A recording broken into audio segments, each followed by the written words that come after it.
Hello, Kathleen Nolan, Kathleen, Nolan, Nolan. I'm a physician with training in ethics, epidemiology, and research design, and I've worked for the past almost 5 years on the health impacts of unconventional natural gas development. I'm here, I work as Senior Research Director for Catskill MountainKeeper. Pipelines are a problem in themselves, but along with them is the problems of compressor stations. And both offer both environmental and health impacts. Environmental and health impacts are linked but not identical. In relationship to natural gas transport, illness in animals and humans may be the first indication that we have of toxic leaks and contamination. We used to restrict environmental impacts not only for the animals, but because we knew harms to the environment would harm humans. But in this realm, we often see the harms to pets, farm animals, and humans before we're seeing or able to document. So the humans and the animals are becoming a bioassay. So the health impacts have to be looked at because they are actually a surrogate in many cases for the environmental impact.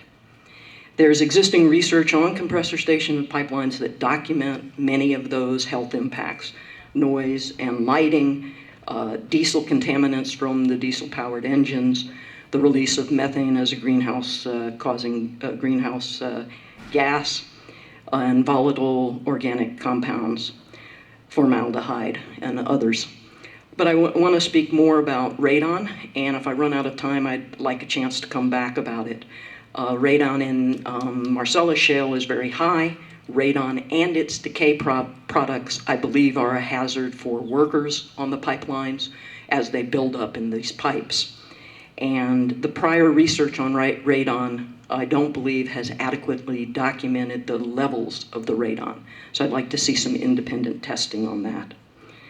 I think it's really important to address the cumulative impacts of the entire pipeline systems and the other pipelines for both environment and health, and to have a stringent review, since there's no benefit for the people whose properties these pipelines go on. If you have no benefit to the people who are hosting these pipelines, you correspondingly should have no risk, or very, very negligible risk. I don't think that's at all the case here, and it's not fair to impose a risk when there's no benefit.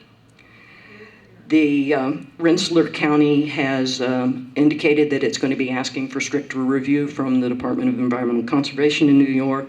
The Medical Society of the State of New York has issued a resolution calling for health reviews to be intensified, the AMA as well. These are the indications of people who have looked at these issues very closely. I'd like you to do that same level of review. And one thought about the easement and eminent domain issue we brought up. The entire property would be put at risk by these developments, the pipelines or the compressor stations. And often the easement value or the eminent domain value only addresses the corridor through which a pipeline goes. If this project does proceed, that those values should be calculated for the entire property, because for most of these people, they would consider it a total loss. Thank you. Thank you very much.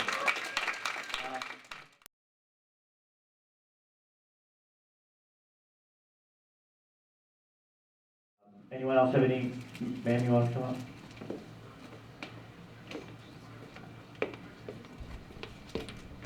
Kathleen Nolan. This is a little technical, and I'll submit something in writing, but in light of your comments about having an early opportunity to look, the question of radon in the Marcellus Shale gas has come up, and it was addressed in the hearings on the Spectra pipeline by the federal agency. But I believe, looking at the testimony in that case, that the materials submitted were not really adequate for addressing the question of how much radon there is in the gas and how harmful it can be. The samples that were obtained for testing, the testing was done independently, but the samples that were done for testing were done in cooperation with industry. And in the expert consultants report from industry, the consultant indicated that if you control the gas flow through a pipeline, you can determine whether or not radon or any other substance is flushed out. So if the industry knows when testing is going to take place, and then a sample is drawn and tested rigorously, it can still be a sample that has a very low measurement, even though at another time in that same pipeline there would be a sample with a higher measurement. So I think it's really important to get some independent testing of pipelines that come from similar regions. If this isn't running, you obviously can't test it, but you can test the materials that are coming, that will be coming through it by their concentrations in other pipelines.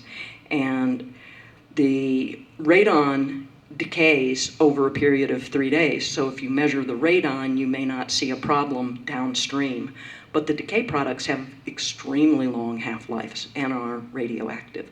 So I would ask that before proceeding with any permitting here, that take the opportunity to really do a service for all this, for the questions that come up in relationship to all these pipelines, and get some real data and make sure that there's not radon and radon decay products coming into through these pipelines that anybody has to handle.